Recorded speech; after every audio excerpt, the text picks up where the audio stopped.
Secrecy was so tight that all 7 primary participants were cautioned to use only first names to prevent servants from learning their identities. Years later, one participant, Frank Vanderlip, president of National City Bank of New York and a representative of the Rockefeller family, confirmed the Jekyll Island trip in a February 9, 1935 edition of the Saturday Evening Post. The participants came here to figure out how to solve their major problem, how to bring back a privately owned central bank. All the participants knew that these problems could be hammered out into a workable solution. But perhaps their biggest problem was a public relations problem, the name of the new bank. That discussion took place right here in this room, one of the many conference rooms in this sprawling hotel, today known as the Jekyll Island Club Hotel. Aldrich believed that the word bank should not even appear in the name. Warburg wanted to call the legislation the National Reserve Bill or the Federal Reserve Bill. The idea here was to give the impression that the purpose of the new central bank was to stop bank runs, but also to conceal its monopoly character. After 9 days at Jekyll Island, the group dispersed. The new central bank would be very similar to the old Bank of the United States. It would be given a monopoly over U.S. currency and create that money out of nothing.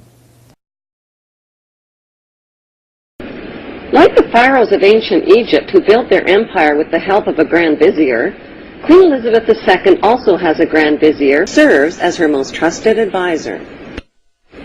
His name is Lord Evelyn Rothschild, and he is the second wealthiest and most powerful person on earth. He is also Lord of the world's financial capital, the city-state of London.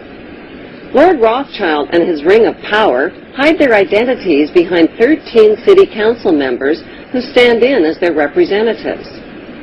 On November 30th, 2000, Lord Rothschild, now in his 70s, got married in London to a wealthy Zionist businesswoman named Lynn Forrester. The couple then jetted to Washington and spent their wedding night in the White House. Just how rich and powerful is Lord Evelyn Rothschild? Historically, the Rothschild family wealth was hidden in underground vaults. The Rothschilds' secret financial records were never audited and never accounted for.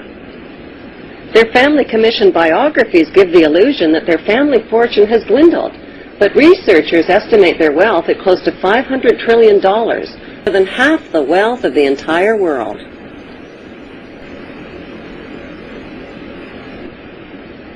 Besides their many castles, palace mansions, wineries, racehorses, and exotic resorts, the Rothschilds bought Reuters in the 1800s.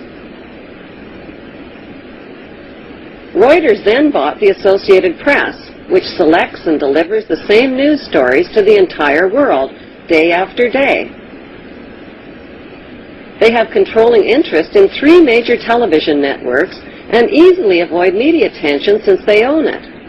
Until recently, they owned and operated England's Royal Mint and continued to be the gold agent for the Bank of England, which they also direct. They control the LBMA, London Bullion Market Association, where 30 to 42 million ounces of gold worth over $11 billion are traded daily. The Rothschilds earn millions weekly just on transaction fees alone. They also fix the world price of gold on a daily basis and profit from its ups and downs. Over the centuries, the Rothschilds have amassed trillions of dollars worth of gold bullion in their subterranean vaults and have cornered the world's gold supply. They own controlling interest in the world's largest oil company, Royal Dutch Shell. They operate phony charities and offshore banking services where the wealth of the black nobility in the Vatican is hidden in secret accounts at Rothschild Swiss banks, trusts, and holding companies. How did Evelyn Rothschild become the filthy rich Grand Vizier to Queen Elizabeth II and godfather of the black nobility? By birth, Evelyn Rothschild is the great-great-great-grandson of Mayor Rothschild and is passing the godfathership down to David de Rothschild.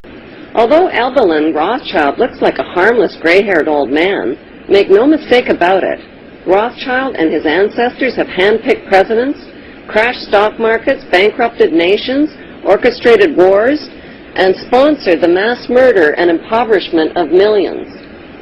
The wealth hoarded by this one family alone could feed, clothe, and shelter every human being on earth.